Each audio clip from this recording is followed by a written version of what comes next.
Okay, you got an article for us. Yes, I do. I do. And I picked this article specifically because I think the guest that we're having on later does a great job at this. Okay. So, but it's from Inc. magazine. I love my business magazines, and this one is called "Tip Sheet on Selling: Market Like a Local." And many local businesses don't quite dial in their online marketing to boost store visits and sales. Try these strategies. And so I think that's really important because, speaking of that Chris Principle study.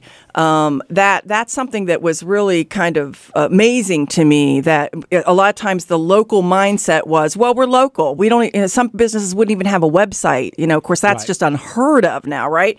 You don't even look like a legitimate business if you don't have a website. And so let's kind of go through these. The very first thing that amazes me that a lot of companies don't do is the whole Google factor and the Google business listing. So it says aim for three aspects of what you want to do to make sure, because still Google is the place that, you got Bing, you got some of these other Yahoo and everything, but Google still is, ruling the market where people are searching. And so that's free. Oh, it's free. Yeah. That's right. You just go to Google and do my business listing. And basically you want to, and it's basically google.com/business is where businesses need to go. And you basically put everything from your hours of operation. You can do, a location map. And any business that has done that, if you have that done, when they search for your business, that's going to pop up immediately, right? So that's a huge thing that you need to do.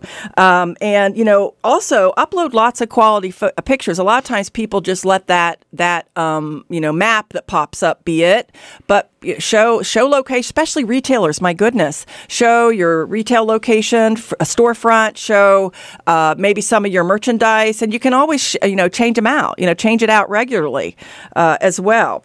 We had somebody on the show about a year and a half ago, something 360. It was some kind of video guy that would take this and then come to your office or business and do a 360 video of your business, and then that would pop up so that customers and clients could actually see the entire business. And that's a way to expand what this is. Well, and videos are growing as a means of, people, especially the millennials, they love to watch the videos and stuff. So that's really important to have that. That's more and more. The other thing that was really important that is so true is you really want to search out your business and see, because what happens is that there are thousands of directories out there that will pick up information. And sometimes if you've moved, it'll keep the old information. So you really need to do a Google search of your own business and see, because like there was one time, I actually had a situation where unfortunately a disgruntled employee went and changed the directory listings on a bunch of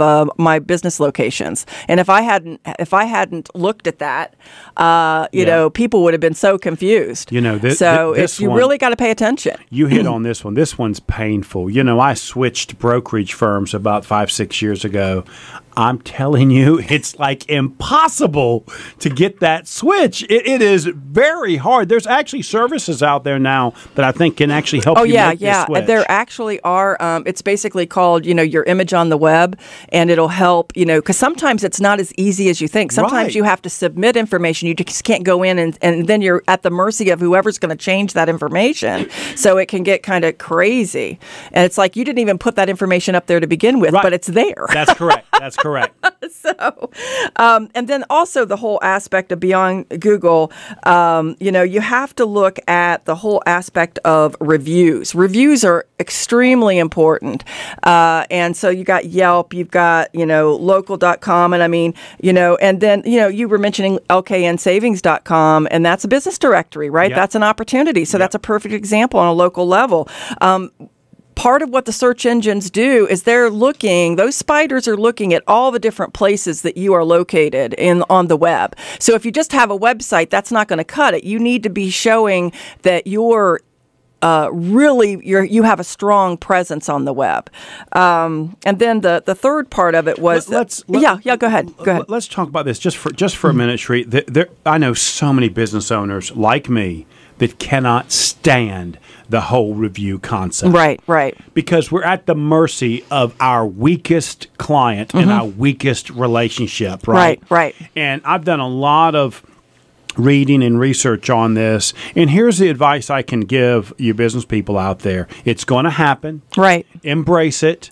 It's how you respond. That's exactly what I was going to say. Can you give some advice on how to respond? Because that's the bottom line is you have to be there to see that it's up, and then you have to respond. Right, because in some cases, the reviews, you can't delete a review, right? And that's for the integrity factor. So the best thing you can do is deal with it immediately, because if you let time pass, then it makes it look like you're just ignoring the problem. It's also advisable that you actually say what you did as a way of rectifying the situation, because then if it shows you made an effort and that person still has an issue, actually it could make that person look bad, not you. Right. Because it's like you did everything you possibly could and the person just has it out, right? Right. And then, eventually the other thing to do, because like social media, things get buried very quickly, the best thing you can do is get a lot of people that love you to do reviews to bury that one review that's not as good. There was a maid service. I'm curious to know how you felt about this. Her response was, she said, I tried to do this, this, and this to help her. Oh, well, some people you just can't please. I love that, because as a customer, I read it. I'm like, I get it. Yeah. Well, we've had the talk, is the customer always right, or is the customer number one? And we believe the customer is number one, right? So you can't please, what was it Lincoln said? You can't please, everybody. Right. But what you can do is try to do the best you can to make the best of the situation. That's all you can do. Okay. And then the last part of this was the whole aspect of social media.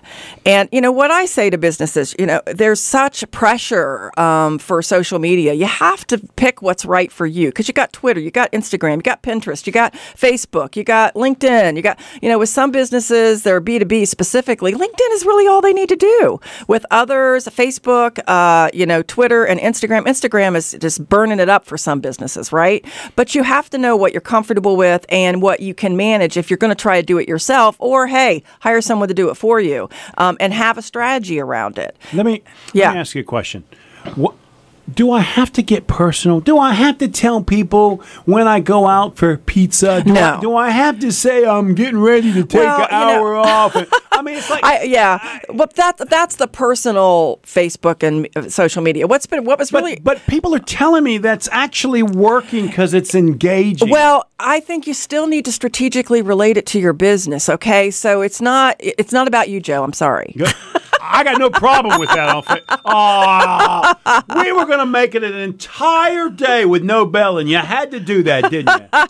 Yeah, I did. So, but you have to make it about, because that's actually another good point. Some business owners don't want to do Facebook because they're shy. They don't want it to be about them, so they're uncomfortable. So I say, reframe your thinking around it being about your business, but you are that entrepreneur. You are the face of the business, and what are you doing within the business that's exciting?